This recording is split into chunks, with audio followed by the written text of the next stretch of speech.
It's a long road when you're on your own.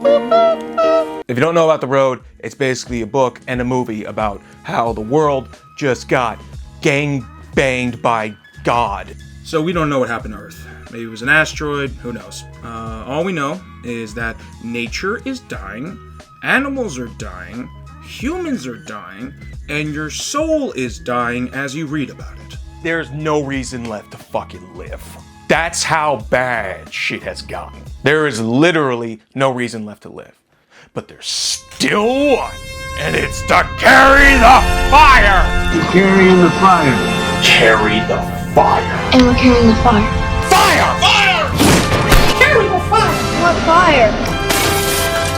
Fire inside you. Carrying the fire? Carrying the fire.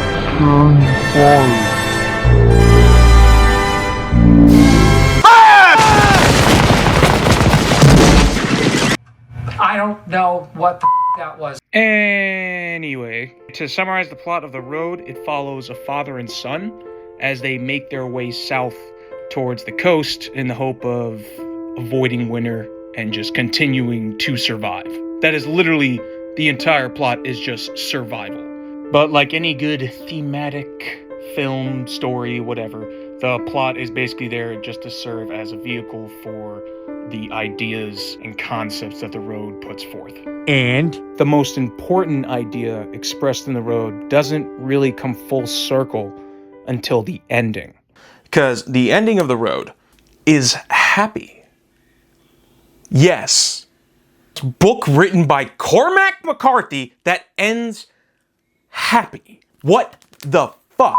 Anytime you pick up a Cormac McCarthy novel, you are inundated with violence. Because in McCarthy's literature, we have details of mass murders and mass graves, of cannibalism. I'm eating my husband.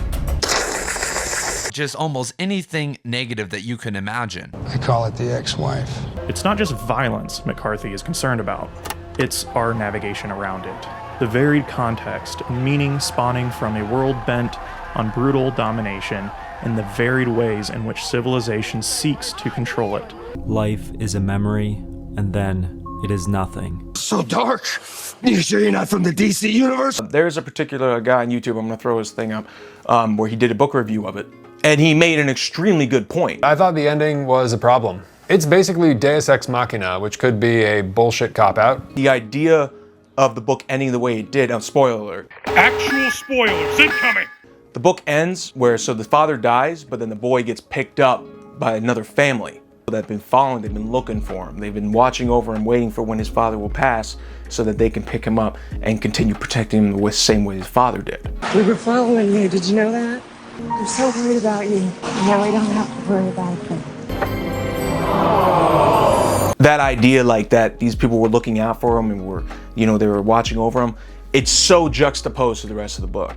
Basically, in his line of thinking, things always seem to work out. But there's no indication in this book that that law of luck should apply to these characters on the road. This world is so fucking brutal, and then now you're gonna tell me that this kid just got saved by God? G.O.D., open up! Like, and this freaking family was following him this whole time, and now he's just, now he's all saved? That's freaking ridiculous. That goes against the whole idea of the book set forth about how brutal this world is. Except it doesn't. A while back, someone asked Cormac why he ended it that way. I think he said something along the lines that every time he's been in a really rough spot, he's found that God somehow, some way enters his life and puts what he needs right there in front of him, right when he needs it. Somehow God finds a way to intervene. I was always very lucky. Something always happened. Just when things were truly, truly bleak, some totally unforeseen thing would occur. That's the way my life has been. It's just when things were really, really bleak, something would happen. That, I actually think, really was actually at the core of The Road. The core of the whole freaking thing. Because the ending wasn't the first time a good thing happened to the father and the man. When they found the freaking bunker, they found a fully fleshed out, packed bunker full of food, and it saved their lives. It saved their lives. They escaped cannibals twice. twice. They managed to get on the skin of their teeth from these cannibals and go on to survive. They fucking, all their shit gets stolen and they get it all back. This is insane luck. Insane luck. It's absurd. Except it's not. Cormac did that because I think he was trying to get the idea across that even in the worst of circumstances, even in the worst world you could ever imagine, like in The Road where everything is dead, the only things alive are human beings and dogs, and there's barely any of them left. The world is literally dying. And that's why it's like, why bother staying alive? There's nothing left to fucking fight for. And yet, despite how brutal and horrific that world is, God's still there. God is still there. He's still there, watching out for whoever's left. Are you sure about that? I think that's what the point he was trying to get across. And that's the whole thing, too, about carry the fire. You know, before I made a video where I said, the fire is a metaphorical representation of your will to live. That idea still stands, but I've kind of changed my opinion a little bit as time has gone on. And I'm starting to think that the fire is actually the good of God. Ha! Gay! Like, it's goodness. It's the goodness in the universe. That's the fire. And that's the whole idea, is that you are carrying the goodness of God and the goodness of the universe in the hopes of possibly passing it on to the next family, the next torch bearers.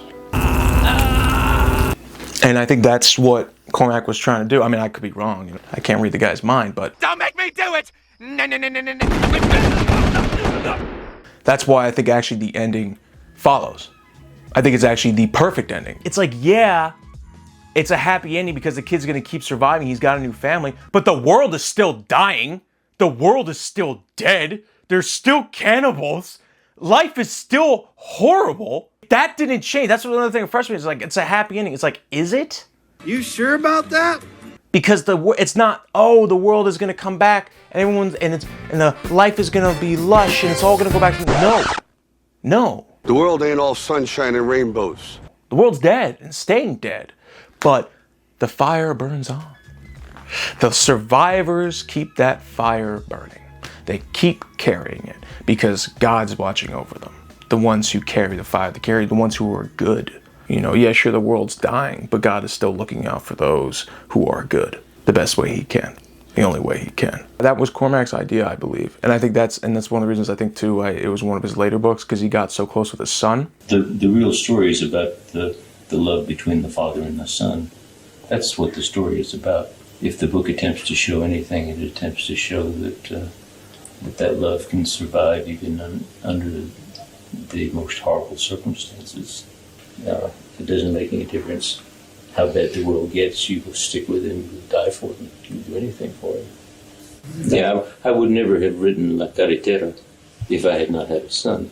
What would I write about? My dog? The kid is what keeps the man alive. And that's the whole thing. There's still good people, there's still goodness in the world, even if the world is not good. God is still there. No matter how horrific shit gets, God is still there. He never leaves. And he's watching out for those who can carry the fire. It's some deep shit, man. How's it going, your father's greatest disappointment? The video's over now, so watch me disappoint my father.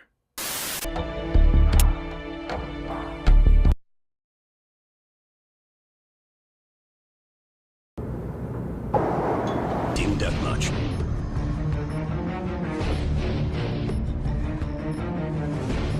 Take no prisoners, comrades.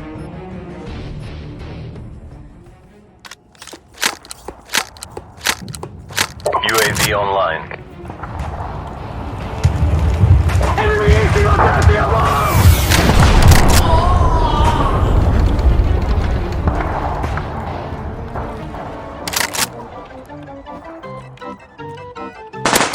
You know, I'm painting. Hey, more valuable. Kill confirmed.